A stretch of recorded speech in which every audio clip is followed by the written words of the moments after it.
What's going on, everybody? It's your man, Dr. Will, and you guys know the deal. Let me know what city, what state, what country you are chiming in from.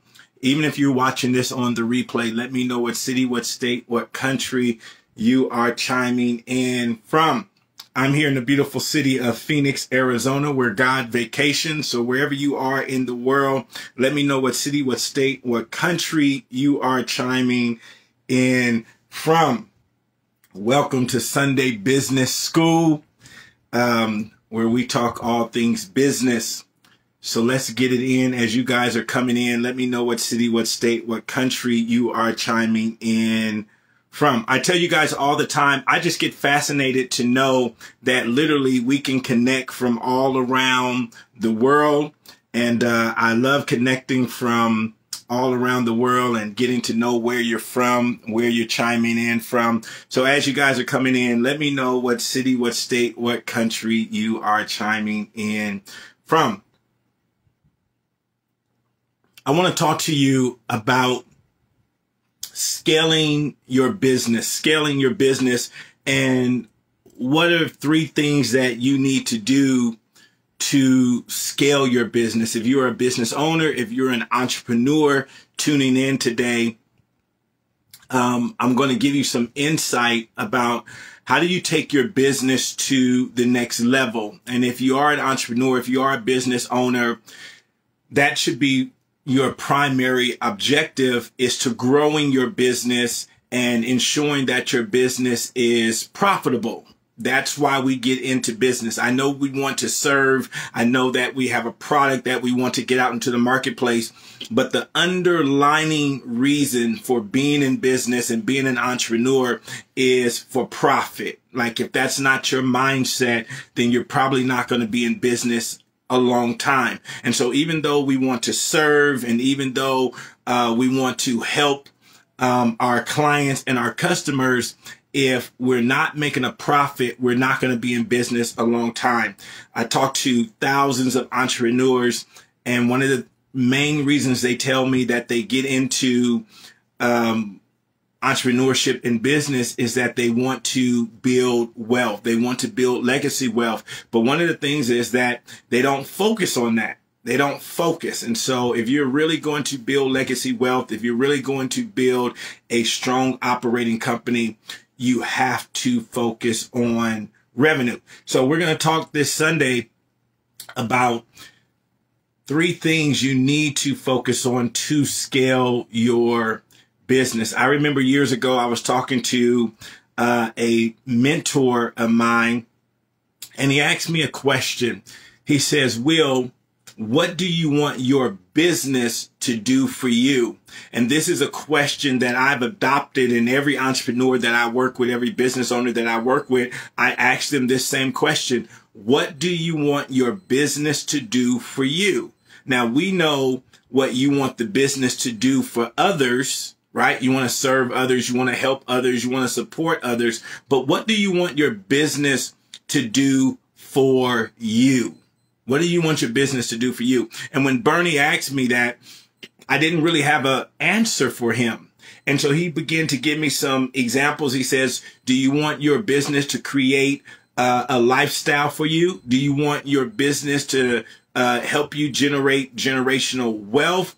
Do you want your business to position you in a certain way in the marketplace? What do you want your business to do for you?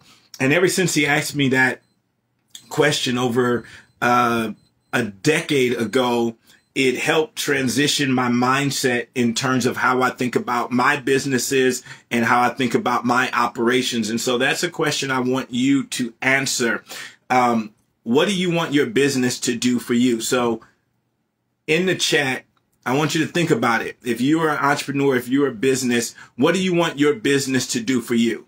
Okay, I see you, Kanita. You said, I wanted to give me financial freedom and I wanted to give me a certain lifestyle. Okay, give me some other answers. What do you want your business to do for you? Type it in the chat. What do you want your business to do for you? And I want you to think about this. And I'm going to be using myself as an example, and I'm going to tell you how I'm scaling my business and what I'm doing to scale my business. All right. David said he wants to build wealth and financial wealth. All right. So that's what you want your business to do for you. So as we start to look at our businesses, then we need to see if our businesses are actually structured to be able to do that. Are our businesses actually structured to do that? And so that takes me right into the three things. I'm going to get right into it. The three things that you're going to have to do to scale your business and to position your business to build wealth and to create freedom for you. So there's three things. Here they are. Number one is shift. Number two is systems. And number three is strategy. So there's shift, there's systems, and their strategies. And we're going to break down each of those, right?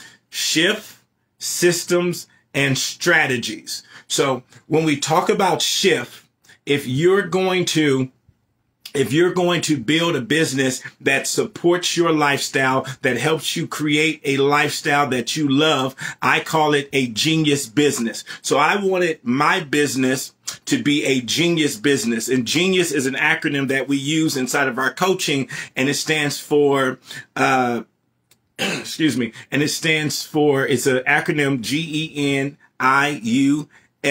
and it stands for gratitude. The G is for gratitude. Every morning, I want to have a business that allows me to be in gratitude. That means I'm thankful for the business that I'm running.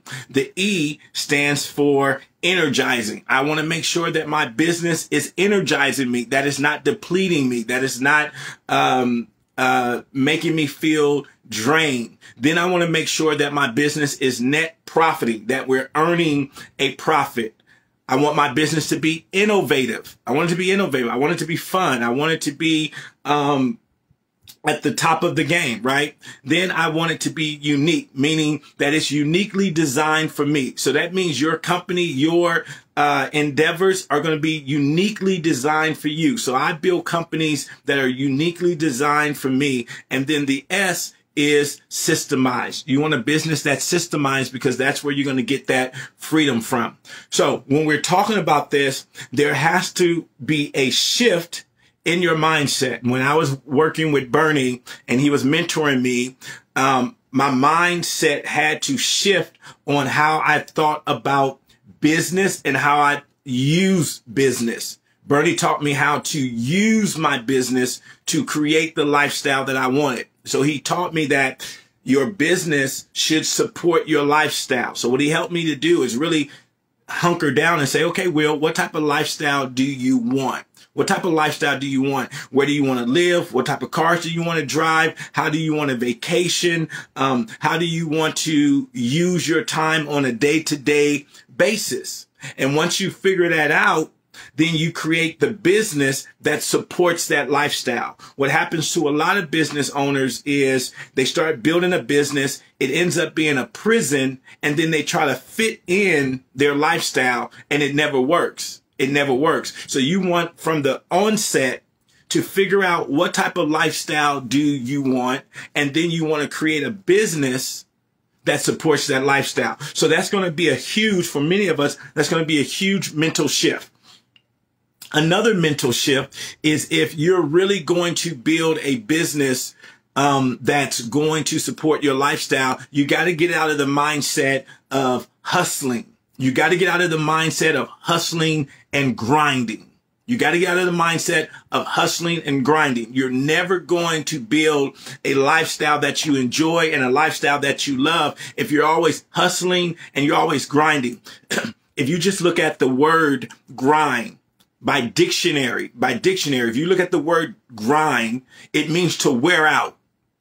It means to wear out.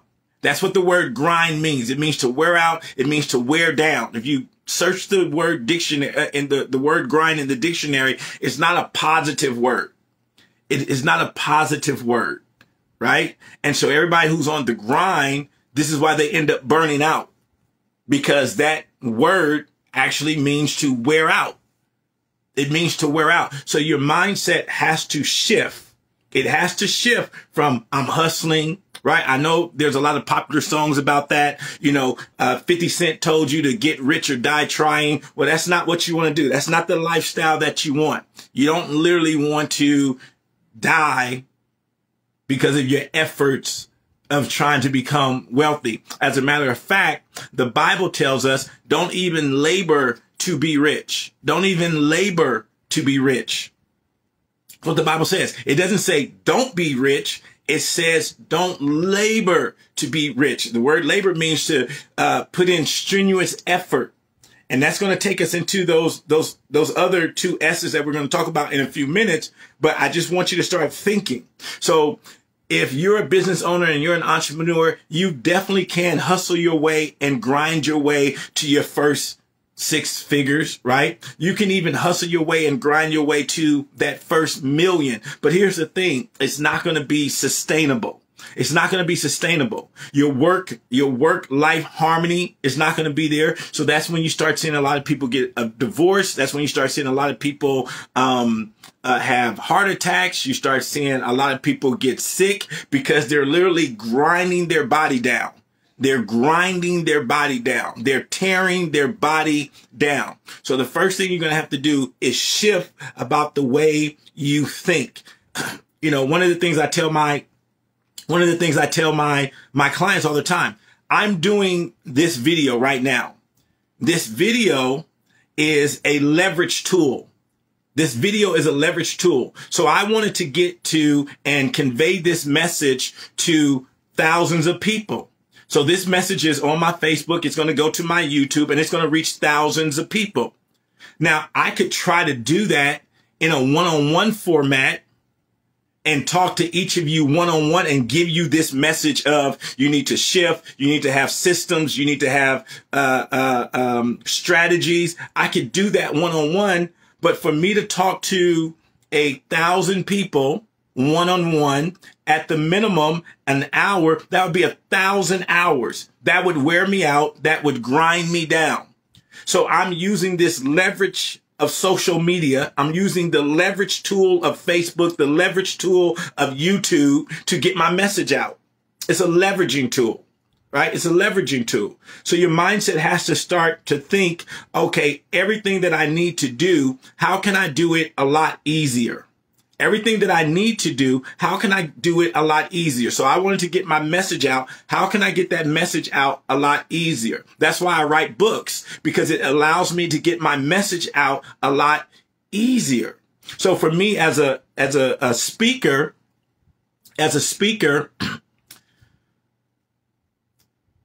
when I look at what I do and I looked at our industry, and I was hearing people say, man, I'm speaking 200 days out the year. I looked at the lifestyle that I wanted and I said, I don't want that.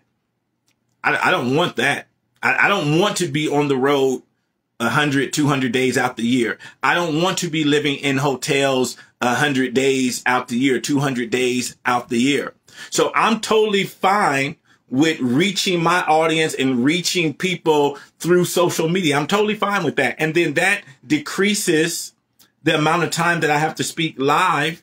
So for me, I can speak anywhere between 20 and 25 times a year because that supports my lifestyle.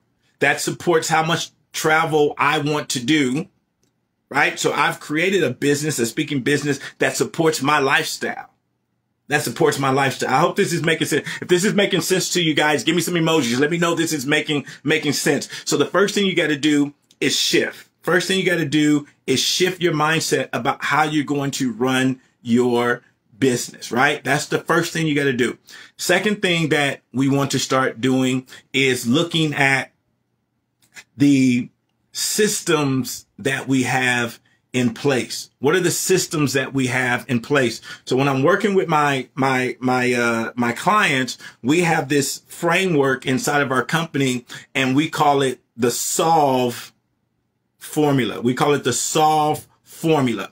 And so SOLVE stands for systems, operations, leadership, vision, and execution. So when we come to the systems part of your business, we're going to identify what needs to happen in your business. We're going to identify how often does it need to happen? Is it happening daily? Is it happening weekly? Is it happening quarterly? Is it happening annually? We're going to look at your total business, and we're going to look at what systems need to be put in place, because we're shifting our mindset from hustling and grinding.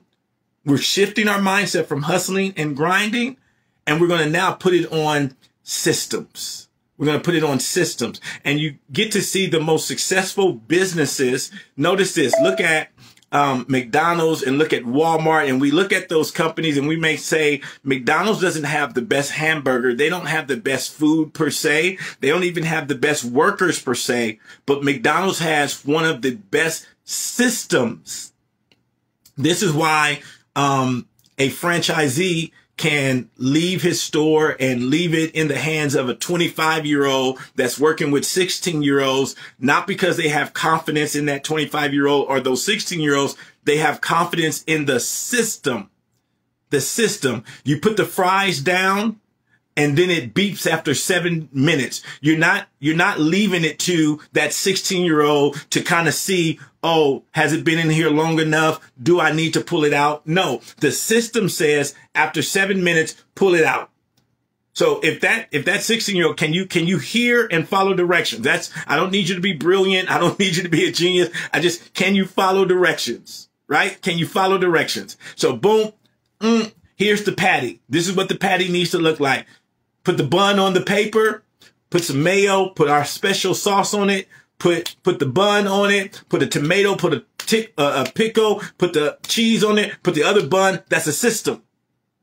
I don't want you to try to come up with your own design, because the system says this is what the hamburger should look like. This is what the cheeseburger should look like. This is what the Big Mac should look like. This is what the quarter pounder should look like.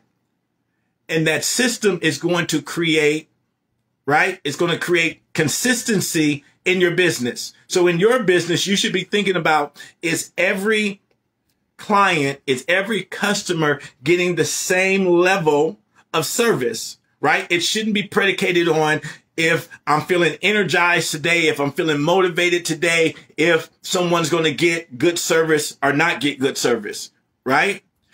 If that kid feels like working today or doesn't feel like working today, as long as they can follow the system out, the customer is going to get the same burger. Doesn't matter if that kid is energized that day or not energized, because that kid is following the system. Every customer is going to get the same burger. Does that make sense? So you want to think about in your business, what systems need to be put in place. As an example, if someone calls your company, what's the system? What's the system in place? How does the receptionist, how does he or she answer the phone? How do they take messages? How are messages disseminated throughout the company? How do you get your messages? How do you prefer to get your message? That's all a system. Every month, how are bills paid? If utilities are due every month, on the 7th, on the 5th, on the 13th, whatever the date may be, it needs to be systemized. So you want to set up, right, automation as much as possible. You want to automate your company, and you want to say, okay, this needs to come out the checking account every 7th, right? So you're not even thinking about it. You just know.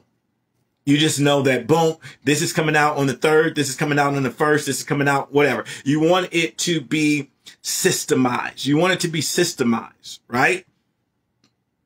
And so we're shifting, right? We're shifting our mindset of running around like a chicken with our head cut off. And here's where most companies, I'll be honest with you, here's where most companies fail. And this was, for me, one of the toughest things, because as an entrepreneur, as a small business owner, most everything is inside your head.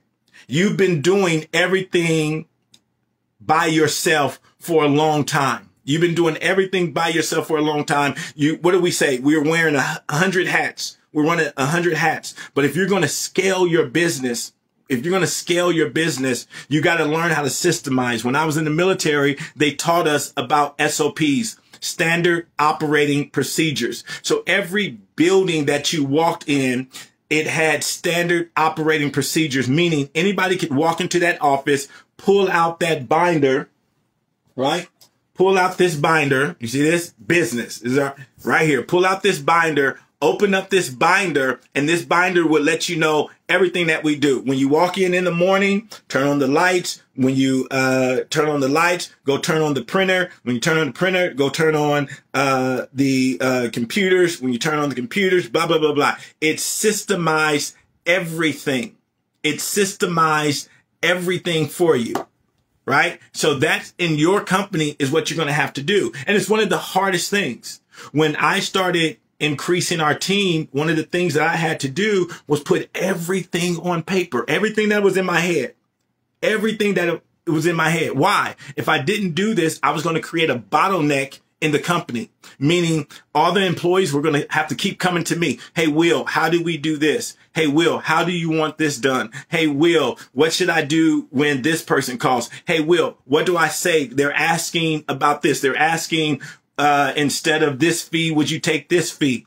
I had to think about all of this. And I had to think about if they're taking 20, 30 calls like this a day, so they wouldn't have to keep calling me. If you have 3 people, 4 people calling you 5 to 10 times a day about repetitive operational stuff, then how are you going to get your work done? How are you going to get your work done? And then that's why a lot of entrepreneurs say, I can't go on vacation. I can't be away from the business because they need me. It doesn't run without me. Right? If you're making statements like this, it's a sure sign that your business is going to go down. If your business cannot run without you, it's a sure thing. And especially for us, going from solopreneur to hiring individuals, if you don't have that mindset shift to creating systems, you're never going to have freedom. You're never going to have freedom in your business. You're never going to be able to go on vacation. You're always going to be tied to your phone. And people are always going to be calling you, asking you about day-to-day operational stuff. So you got to get systemized, right? Now, let's go into the third aspect of this. So we talked about my mind has to shift. It has to shift from hustling to grinding to literally setting up operations, setting up systems in my business.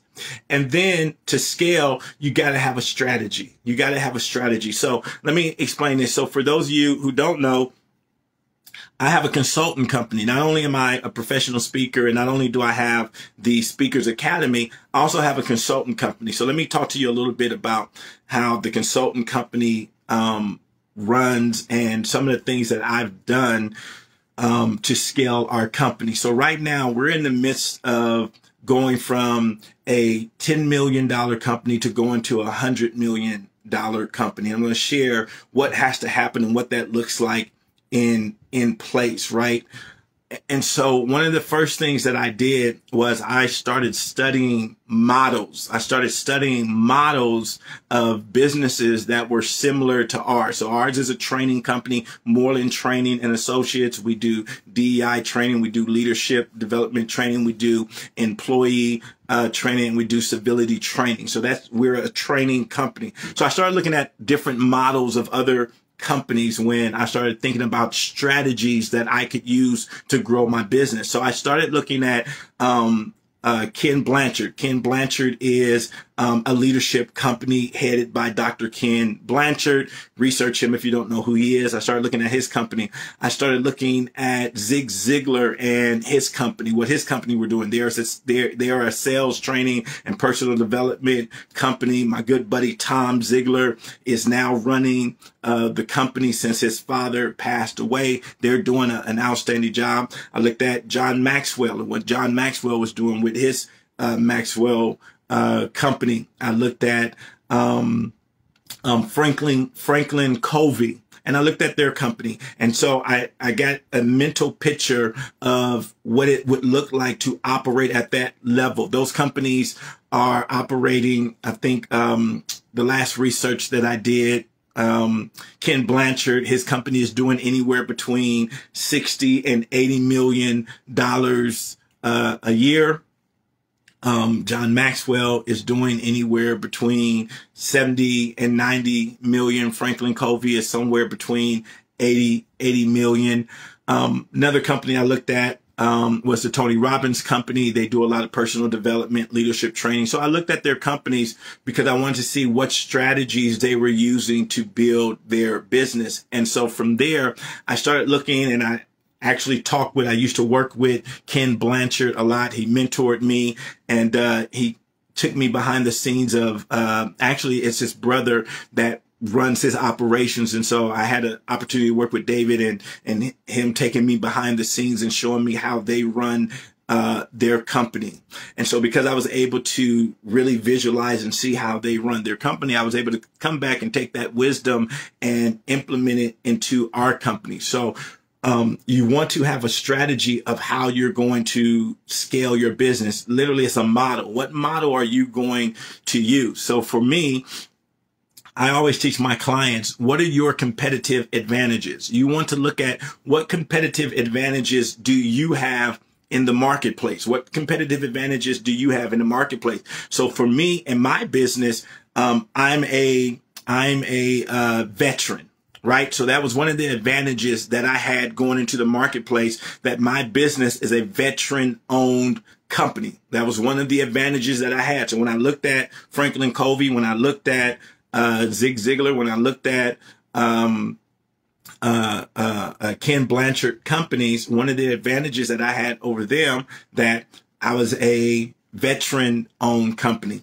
Another advantage that I had was I was a minority owned businesses. So there are opportunities for minority owned businesses. You can get certain certifications, and in the marketplace, there's a requirement for companies to work with minority owned companies. There's a requirement for them to work with veteran owned companies. So when I went into the marketplace, I looked at this and I said, okay, these are our competitive advantages. And then inside of these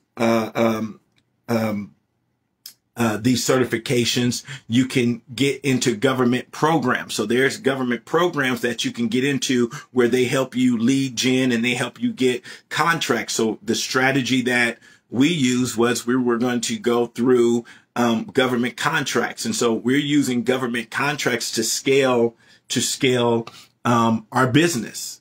And so inside that program, they give you mentors, they give you a lot of help right inside of these programs. And so that's the strategy we're using when I talk about how we're going to scale from 10 to 100 million. Now, you guys know, for those who follow me, you guys know I'm on a mission to be Compton's first billionaire. So what does that kind of look like? Well, I realized that, me personally, I don't want to build a $1 billion company per se. Right. I don't want, me personally, because all of the intricate things that, you know, more than likely you would have to take your company public to do something like that. Now you go to a board of directors, and now you're more tuned into the shareholders and things like that. That's just not a model that I wanted to do. That's not a lifestyle that I wanted to create for myself. So the model that I have for myself is I'm going to, as much as possible, max out my earning potential through consulting, through speaking, things like that. I'm going to max out my earning potential. Then I'm going to take that revenue. And for me, the other strategy, right? The other strategy is through real estate. I'm building my portfolio through real estate. I'm building my wealth through real estate. That's the strategy I use. Some people use investing. Some people use cryptocurrency. Some people use whatever. But for me and my strategy and my research and what my temperament was safe with, I felt safer with real estate than I felt with stocks, than I felt with precious metals or anything else. There's people who have generated billions in each of those fields, in technology and everything. But you got to know you. You got to know what's comfortable for you. You got to know what you can stomach, right? You got to know what your risk tolerance is. You got to know what your risk tolerance is. So for me, I love real estate. So I own a real estate company, and we invest in properties all throughout the United States. So that's how I'm building building my wealth.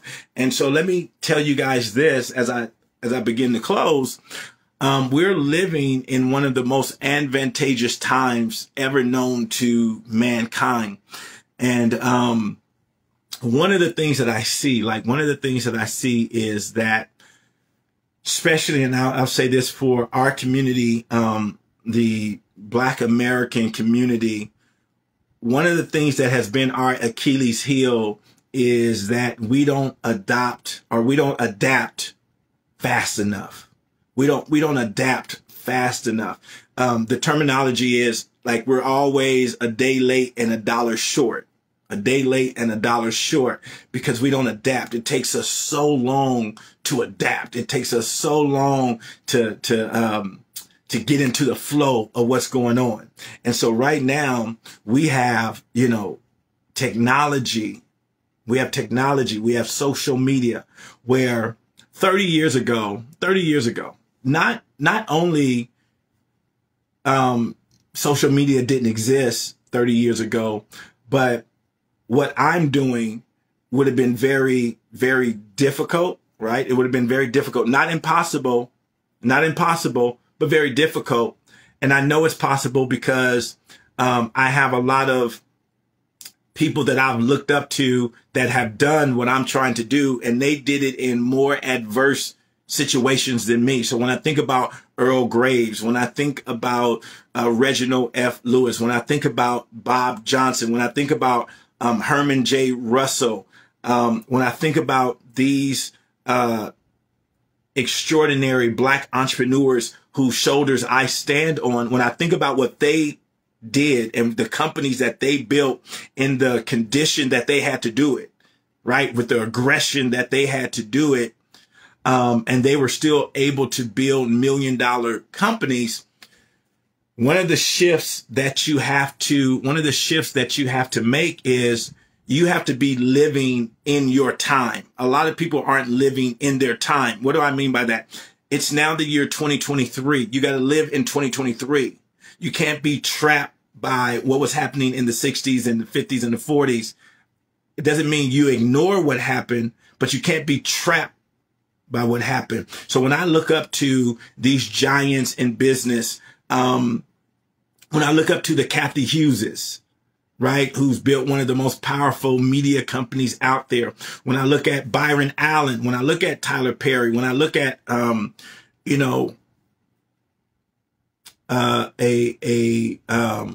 Robert F. Smith, the richest Black man in America right now. 25 years ago,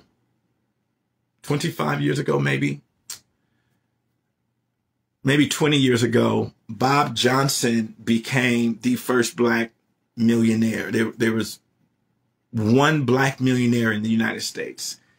Now in 2023, it's definitely not enough, but there's about 25 to 30 of them. So in about a 20-year span, we went to having none. In a 20-year span, we're up to 30 now, right? And we're seeing it mushroom outside of just sports and entertainment. We're seeing actual businesses.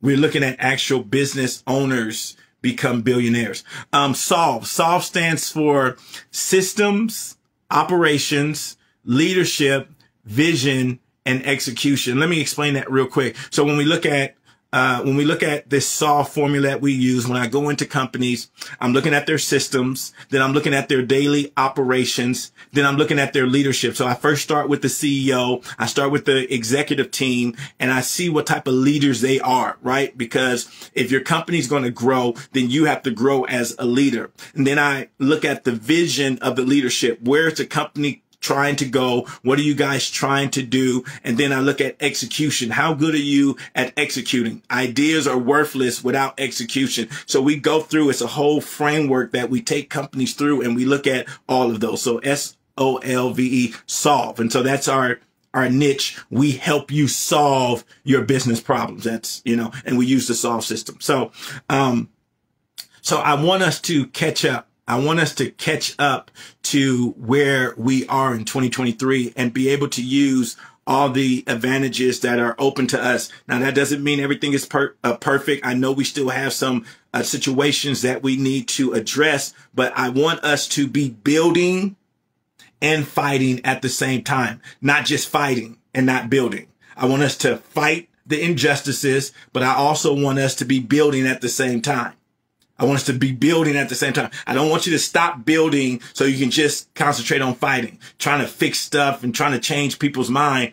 We have to fight and build. You got to fight and build. We don't have the luxury to just fight. We can't invest another 20, 30, 40 years of just fighting, right? And not investing and not building. We got to be able to do both.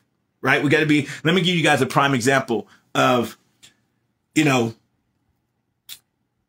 a lot of talk, right? And this is why we have to shift our mind. This goes back to shifting our mind, and I'll let you guys go. This goes back to shifting our mind. In our community, the Black community, I hear a lot of talk about there's not enough Black coaches in the NBA. There's not enough Black coaches in the NFL. I want us to look bigger, and I want us to think bigger. If we were able to fight to get every coach in the NFL to be Black and every coach in the NBA to be Black, that would be 64 jobs. I want us to think about this. And I want us to think about what we're fighting about and what we're giving our attention to. And should we be fighting for certain things, or should we be using that energy to build? So let me give you this. If every coach in the NBA and every coach in the NFL were Black, that would be 64 jobs. I want you guys to think about this. 64 jobs. That's it. 64 jobs. Right? Now, these coaches earn anywhere between, $1 million, $5 million, whatever. But I just want you to think about this. If all 64 of those coaches had a job and they were getting $1 million, that'd be $64 million. Do you know Bill Gates earns that in a day? Elon Musk earns that in a day. 64 of those jobs wouldn't represent what they're earning in a day. We're thinking too small. We're thinking too small. Now let's look at all the money through players that have come through those two sports. What if we would have focused on building and getting our own team? Now let's look at if we positioned ourselves to own a basketball team, positioned ourselves to own a football team. You now can hire whoever you want. You now can hire whoever you want. See, it's 2023. We got to start thinking differently about how we think. We can't go another 100 years begging, asking, pleading for someone to do it when we can do it ourselves. So you see Magic Johnson, getting into ownership. You see Michael Jordan get into ownership. That's the answer. Begging is not the answer. Fighting for someone to hire you is not the answer. It's 2023 now. And so we got to start thinking different. We got to shift, right? We got to look at the systems we're using, and we got to look at the strategies that we're using. We got to look at the strategies that we're using if you're going to scale your business. So for me, going back to it, for my company, when I look at my company,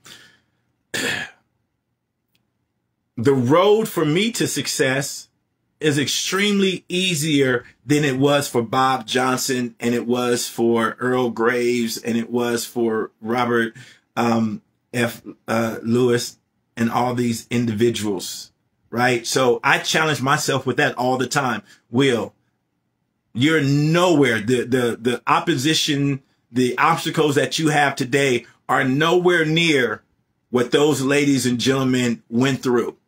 So I had to have a mental shift and a mind shift, put my head down, and I just get to work. And this is why I'm always telling you guys, just do the work. Just do the work. And so one more shift that I got to, tell you guys about, understanding where business is right now, understanding where our opportunities are right now.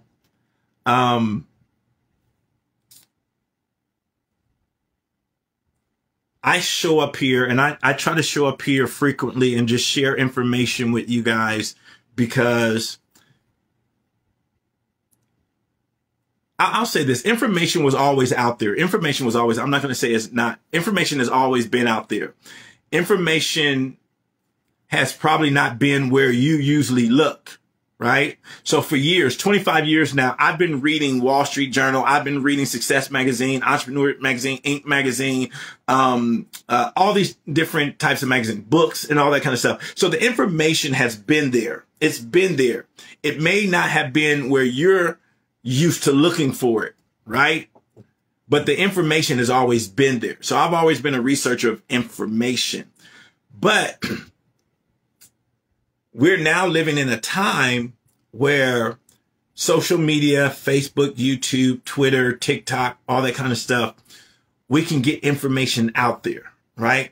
So I'm trying to bring elevated information to these platforms because this is where most of us are. Like, hold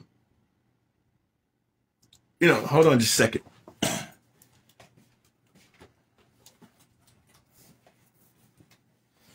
Like, just to be honest with, like, the information has always been here. But I mean, are you going to go, and this is not to bring anybody down, but I read. I'm an avid reader, not because I love reading, but that's where the information was. But now we have social media, we have podcasts, we have, what is that? Where you can listen to books on audio, right? And so you can get the information. Like I tell people, there's not a wealth gap. There's an information gap. And if you get the information, you can close the gap. It's not a wealth gap.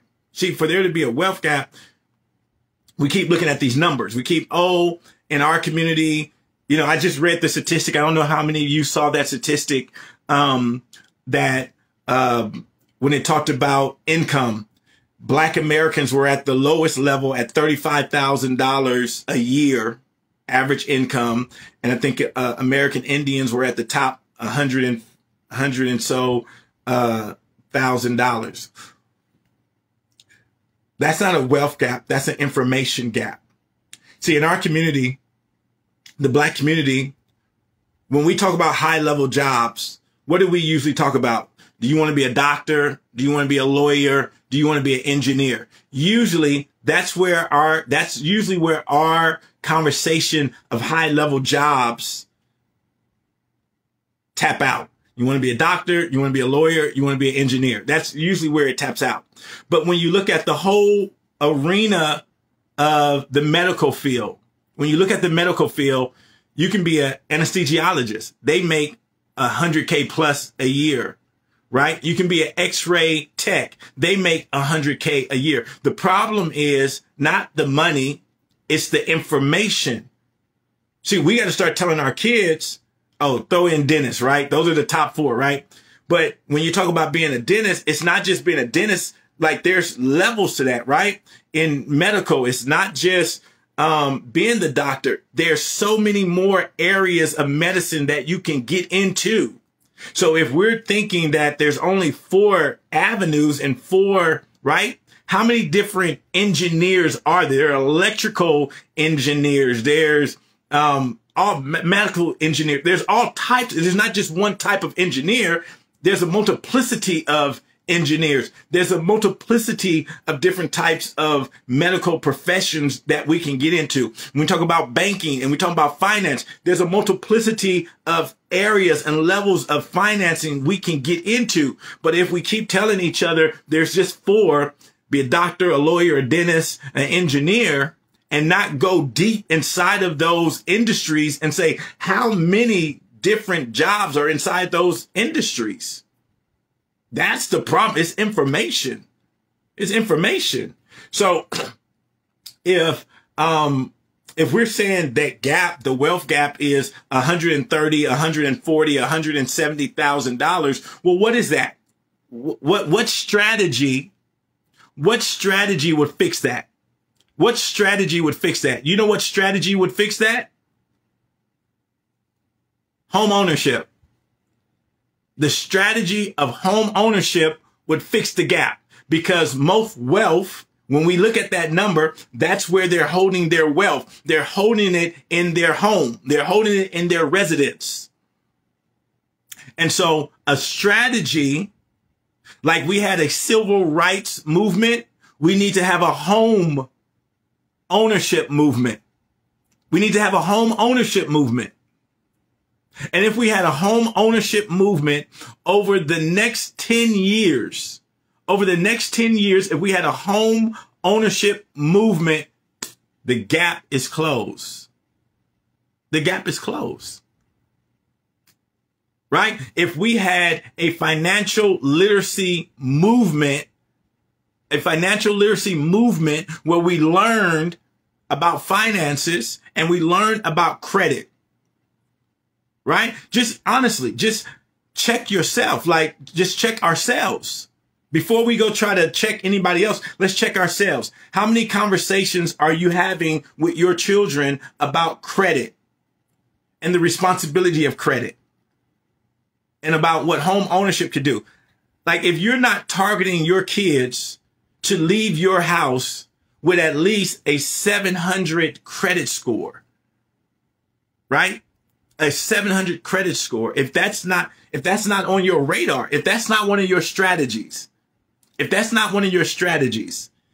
every one of your kids have at least a 700 credit score, and now we move as a family, as a unit, and now all of us have a 700 credit score, and now we're looking at real estate, and we're looking at real estate as a family unit. That's a strategy. That's a strategy. If we go in as a family unit, I was just talking to one of my good friends, and I was talking to him, and I was just asking him about his family, and has 6 kids, and he has 10 grandchildren. And I was talking to him, and I said, as a grandfather, because that's the next phase that I'm going into. As my kids get older, that's the next phase that I'm going into. So I'm getting information about that because I want to be an outstanding grandfather. So I'm asking him, man, what's your play as a grandfather? What's your play as a grandfather? What are you doing? What do you feel your responsibility is to your grandchildren? This is what he told me. And this is a black executive in corporate America. He says, my wife and I have purchased 10 homes, one for each of our grandchildren. We've purchased 10 homes, one for each of our grandchildren. Now, let me show you strategy. He sat down with his kids. His 6 children, and he told each of them, he says, if you get a scholarship, either academic or sports wise, the money that we were going to spend for your education will now help you get your first home. So they've helped all 6 of their kids get their first home. They've helped all of their kids get their first home. And then all the grandchildren own a home. They have a home ready for them. That's called strategy. That's outside of who's in the office, who's in the White House. That's outside of if the Republicans have the House or the Democrats have the House. It's a strategy that supersedes policy. You guys understand that? You got to have a personal strategy that supersedes policy, whatever policy is going on. I don't know how I got on this, but anyway, absolutely right, Dr. Leroy. Listen, life insurance. Life insurance is the second way that wealth is passed in America. Like, we don't think about life insurance like that, but everybody that you're connected to is going to die at some time, whether you want to think that or not, whether that's morbid to think about that. So you should have a life insurance policy, and you should be thinking about life insurance policy in a way that that's how we're going to transfer. Like when Big Mama died, when Big Daddy died, when Mama died, Daddy died, they're not just going to leave memories and bills. We're going to cash out as much as possible because they're going to die anyway. I'm not trying to be morbid. I'm just trying to tell you how to think. They're going to die anyway. So you should be now having your kids, all your kids should have a policy on them. And that's a whole nother strategy we can talk about. Yep. Mark said the fastest money that I've ever made was the sale of my first house, made $100K. Once again, where else would you get that type of money from in that type of windfall? That's exactly right. All right, guys. So I went definitely longer than I thought, but I just want us to be thinking. We got to be thinking differently. We got to be thinking differently. And that means strategy. We got to have strategy, right? Me and my buddy, we were talking about in the black community, right? How many times have we kicked our kids out? Oh, as soon as you turn 18, I don't know where you're going, but you got to get out of here. You got to get out of here. I don't know where you're going, but what are you expecting an 18-year-old to do? Right? And so we're dividing our resources. We're dividing our money, right? One of us renting over here, another cousin's renting over there, mama's renting over here, brother's renting over here, and we're giving out our money. Like, money's not the issue, right? The black Americans have discretionary income over $1 trillion. You know what discretionary means? Money that we're just spending outside of our rent, outside of our mortgage, outside of our car note, outside of money that we just have. We have $1 trillion. What are we doing with that $1 trillion? That's a couple of basketball teams. That's a couple of football teams. That's a couple of hotels. That's a couple of chicken industries, right? Right, Dr. Sean, the frontal lobe doesn't even develop until 25 years old. So we're wondering why these 18, 19, 20-year-olds are making mistakes. Then now, who has to finance those mistakes? Who has to finance those mistakes? So this is just stuff I want us to think about, guys. It's just stuff I want us to think about. What shifts do I need to make? What systems do I need to put in place? And this is not just for business. This is for life as well. So in my life, what shifts do I need to make? What systems do I need to put in place? And what strategies do I need to be following? So guys, I hope this helped you out. I hope it gave you something to think about. Enjoy your Sunday. Let's go in and have a fantastic week, guys. I'll talk to you guys later.